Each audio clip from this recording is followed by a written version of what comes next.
नमस्कार मेरे भाइयों। आज मैं आपको एक ये वीडियो इसलिए लेके आया हूँ कि कई सारे मेरे दोस्तों ने मुझसे पूछा कि हम इंग्लिश नहीं बोल पाते, इंग्लिश में कैसे बात करें।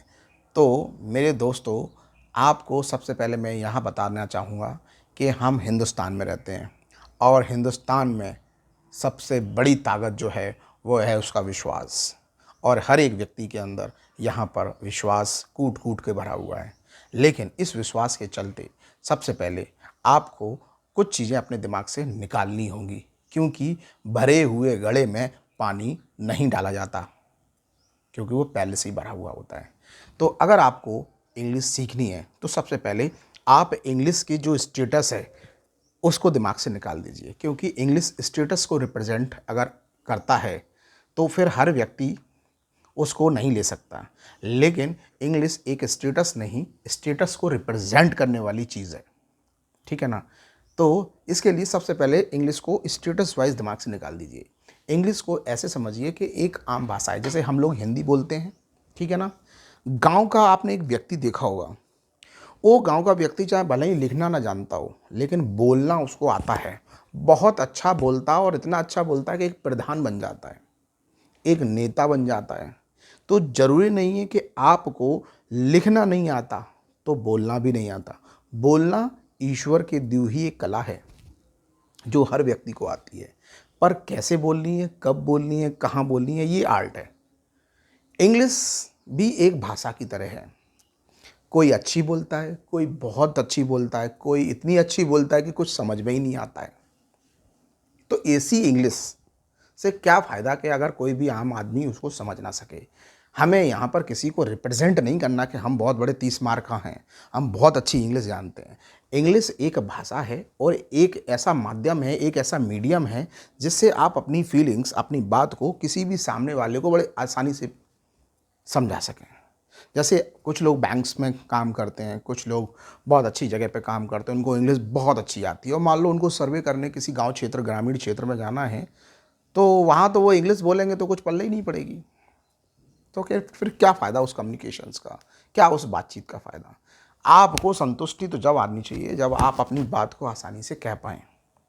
कोई इंटरव्यू हो रहा है, कोई व्यक्ति है आपका इंटरव्यू ले रहा है, कहीं नौकरी में गए वहाँ पर भी इंटरव्यू हो रहा है, तो आपको ये नहीं दिखाना है कि आप बहुत अच्छी सुपर लेवल की इंग्लिश बोलते हैं। आप बस सिंपल शब्दों में अपनी बात को कह पाएँ।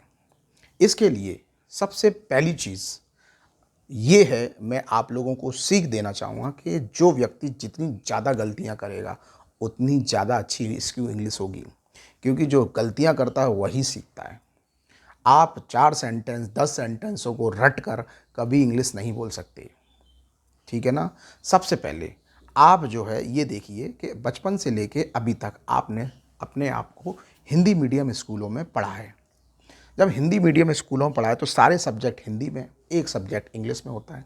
तो ज़्यादातर आपने सारी चीज़ें जो कम्युनिकेट की हैं वो हिंदी में की हैं, जिसकी वजह से हिंदी की डिक्शनरी आपके ब्रेन में तैयार हो चुकी है। अब आप चाहें कि एकदम अंग्रेज़ की तरह इंग्लिश बोलना चाहें तो वो कैसे पॉसिबल हो जाएगा। उसके लिए आपको जिस चीज़ को आपको अपने अंदर डब करना होता है, सबसे पहले हमें वहीं काम करना होगा।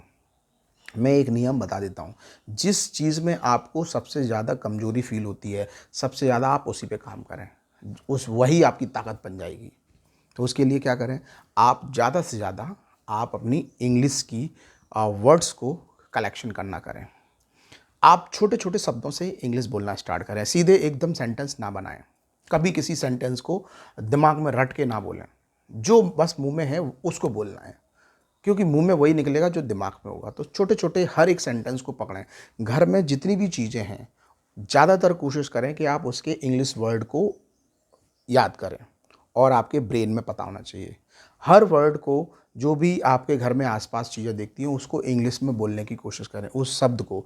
जैसे फ्रिज है, फ्रिज इंग्लिश वर्ड है, हम फ्रिज बोलते हैं तो अब कुछ बच्चा जो होता है ना हमारे घर में छोटा, उसको पता ही नहीं है कि वो इंग्लिश वर्ड है या हिंदी वर्ड है, लेकिन उसको वो डब हो गया है हमारे घर के एनवायरनमेंट में और उसके मुँह से हमेशा फ्रिज निकलेगा। जब बड़ा हो जाएगा तब मालूम पड़ेगा कि यार ये इंग्लिश वर्ड बोलते हैं। ठीक है ना? तो फ्रिज है, कूलर है, ये इंग्लिश वर्ड हैं। तो ये इतने ज़्यादा बोलचाल में आ चुके हैं कि जिनको इंग्लिश बोलनी नहीं आती फिर भी वो लोग इन्हीं वर्डों का इस्तेमाल करते हैं।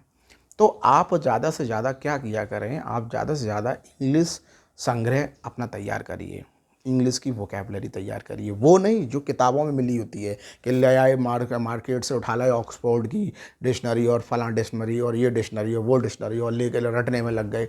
रटने से कभी इंग्लिश नहीं आएगी, पढ़ने से कभी नहीं आएगी, बता देते हैं। कोई भी कोचिंग सेंटर कर लेना, कभी इंग्लिश नहीं आएगी। कोई भी किताब उठा ले आना मार्केट से, कभी इंग्लिश नहीं बोल पाओगे। उसके लिए आपको सबसे पहले क्या करना पड़ेगा, उसके लिए आपको सबसे पहले आपको अपनी डोमेस्टिक डिक्शनरी तैयार करनी पड़ेगी। डोमेस्टिक का मतलब होता है घरेलू, यानी कि आपके घर के अंदर और घर के पास जो जो चीज़ें आपको दिख रही हैं और जो डेली आपसे टकराती हैं, उनका इंग्लिश में कन्वर्सन करें। उसके लिए इंग्लिश शब्दों का प्रयोग करें। ठीक है, बुक है, पेन है, पेंसिल है, वाटर है, कुछ भी चीज़, जो भी चीज़ इंग्लिश शब्दों, पहले वर्ड्स पे का कमांड करें। वर्ड्स पे कमांड करेंगे, इतने सारे वर्ड्स अपने माइंड में रख लीजिए कि वो बिना सोचे निकले। उसके बाद धीरे धीरे करके छोटे छोटे सेंटेंस को ट्राई करना स्टार्ट करें। एक साथ पूरे दिन इंग्लिश बोलने का नियम ना बनाएं। कोशिश करें कि ज़्यादा से ज़्यादा आपके मुंह से कोई भी सेंटेंस इंग्लिश में निकले। कोशिश करें, नियम नहीं बनाना है, ठीक है ना। नियम ये बनाना है कि ज़्यादा से ज़्यादा इंग्लिश मुंह से निकलनी है, ऐसा नियम बनाएं।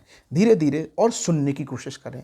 जितना ज़्यादा इंग्लिश सुनेंगे उतने ज़्यादा नए वर्ड्स आपके ब्रेन में जाएंगे कि ये वर्ड भी होता है, ऐसा भी होता है, वैसा भी होता है। जितना ज़्यादा ब्रेन में जाएगा नया वर्ड, उसके लिए आप क्या कर सकते हैं, इंग्लिश की बुक्स की रीडिंग पढ़ सकते हैं, इंग्लिश की मूवीज़ देख सकते हैं, कार्टून देख सकते हैं, है ना। कहीं पर भी आपको कोई पोस्टर बाहर मार्केट में कोई भी इंग्लिश सेंटेंस लग रहा है, उसको आप देखें, उसका मीनिंग जानें। तो जितना ज़्यादा जानेंगे उतना ब्रेन में एक डाटा जाएगा।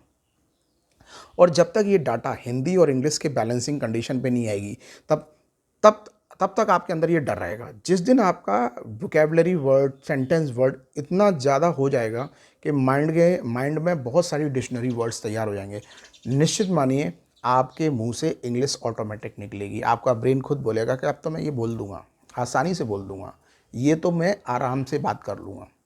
क्योंकि जब यहाँ से यहाँ तक का जो कनेक्शन है, ये साइकोलॉजिकल है और ये साइकोलॉजिकल डर आपका निकलना बहुत ज़रूरी है। तो डर निकलता है दिमाग से। पहले दिमाग में डर इसलिए है क्योंकि दिमाग है खाली, इंग्लिश से खाली है। तो इसके अंदर इंग्लिश डालेंगे। आप ज़्यादा से ज़्यादा इंग्लिश सीखें, ज़्यादा से ज़्यादा इंग्लिश सेंटेंस का कलेक्शन करें, ज़्यादा से ज़्यादा वर्ड्स का कलेक्शन करें। क्योंकि मान लो आपने कोई सिचुएशंस में बात करना शुरू किया और उससे रिलेटेड आपके पास सेंटेंस ही नहीं है, उससे रिलेटेड आपके पास वर्ड्स ही नहीं है, तो आप चुप हो जाओगे। चुप इसलिए हो जाओगे क्योंकि ब्रेन के पास वो सेंटेंस ही नहीं है, वो वर्ड्स ही नहीं है। तो ज़्यादा से ज़्यादा वर्ड्स कलेक्शन इतना दो कि आप मतलब बेहतर से बेहतर वर्ड्स निकल के आएगा। आप देखिए ना, हिंदी में जब हम बात करते हैं तो हिंदी में जो वक्ता होता है, जो टीचर होता है या फिर जो नेता होता है, वो कितना सुंदर तरीके से शब्द, सुंदर सुंदर शब्दों का प्रयोग करता है लुभाने के लिए, पब्लिक को लुभाने के लिए कि मैं ऐसा कर दूंगा, मैं वैसा कर दूंगा, मैं ये ऐसा हो जाएगा, वैसा हो जाएगा। तो यही सब चीज़ें जो होती हैं वो इंग्लिश कम्युनिकेशंस में होती हैं। आराम से सिंपल वे में बात करिए, अपने सिंपल शब्दों में। जब सिंपल सिंपल सीख जाएंगे तो कॉम्प्लेक्स कॉम्प्लेक्स भी सीख जाओगे।